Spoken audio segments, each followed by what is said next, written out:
Good morning, Rob Parker from Peak Software. I just wanted today to go over some of the screen settings for you. There's a couple of new things we've added and perhaps some things that you're not aware of. So we'll go through those and maybe you'll pick up some tips from that.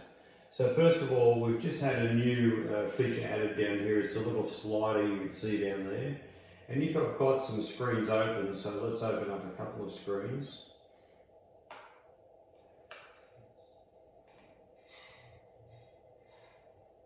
So there's 3 screens that are open. So as you may know, there are some icons down the bottom right hand side of the screen there. You can cascade the screens or you can bring it back to the center by hitting it again. You can shuffle the screens so that you can see them all open flat. Again, you can center them. You can also now, with a little slider down in the bottom right hand corner, you can make them smaller. So if I made them smaller and then let's say I chose to put those side by side, then you can see more of each screen, which is what some of our, a lot of our users actually are used to with the old V9 system, where you can have multiple screens open at the same time, you're referring to them, and of course with V12 you can have the same screen open a few times, so you can have 3 product control screens open, so you can be comparing between 3 products if you like. Or you can have 3 point of sale screens open, 3 customer order screens. 3 is not the number, you can have as many as you like. So that makes it nice. So again, I'll bring them all back to the center for you. So that's getting smaller, and I'll make it even smaller again. There it is there. Or you can now actually take them up to quite a bit larger. So you can see that there, but it does actually depend on the resolution of your screen. You do lose some of the screen off the bottom there. Now you can bring it back into the center by hitting that icon over there, or you can shuffle it and then bring it back. If you close the screen and reopen it, then of course that will open it as centered as possible. But when you are dealing with these magnified versions, you're going to be shuffling them around a fair bit. So if I just open up one now fresh, while I'm on the magnified version, it does center it, but it runs off the screen. So if I bring that back down to 100% now, 110, it comes back on the screen for you. So there you are, there's a new little feature down there, the little slider. So for the purpose of this, I'll just bring that back to 100%. Now I also wanted to show you the My Menu. So My Menu means these are the things that your user profile is going to use on a common basis, and you can have anything added here.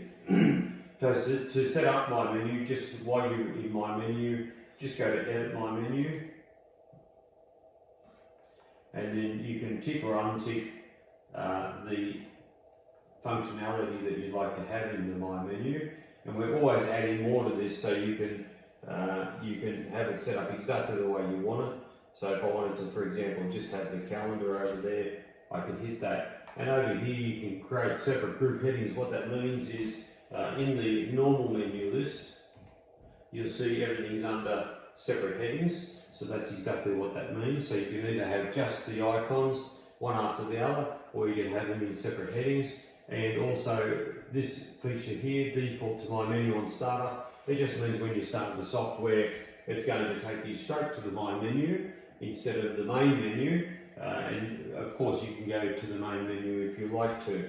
So what I'll do is I'll just default to the main menu. I won't create separate headings. I'll tick a few things and I'll apply that. Okay. And so now when I start up the software, it'll just have the menu items that I normally use on a day-to-day basis. But again, as I said, you can go to the main menu and you can have all the other options available. In the setup options, you can actually set up your users, if you're an administrator, so that they can only see the My Menu items and they won't be able to get to the main menu, but they can get to all the icons within here. So there are further settings there. While we're talking about that, I'll just take you to it. So if you're an administrator, you go down to the admin menu, and then you go to Manage User Profiles, and here you'll have a list of your users, and you'll have a list of the items that are restricted or unticked, which is unrestricted. You can nominate who's an administrator and who's not, who can do local backups, if the backup can be encrypted automatically or if it can be unencrypted. You can see passwords if you're an administrator. You can't add more users, that's something that you'll have to ring Peach Software to do, but you can edit the users. Yeah, there's a few things there.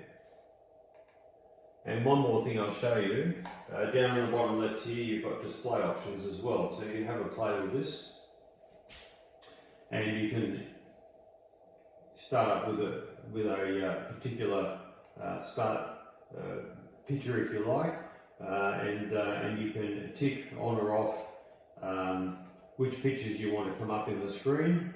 So if I tick a few there, and then if I say the screensaver, it goes to screensaver, let's say every 3 minutes, and I can actually password unlock. So if it goes to screensaver after 3 minutes, you haven't been using the computer, it'll lock the screen and you'll need your password to unlock it if you tick that up there. So I might just say screensaver after 10 minutes, and I want the picture to change to toggle between all the ones I've ticked every 3 minutes, and I'm starting up with the hardware bridge.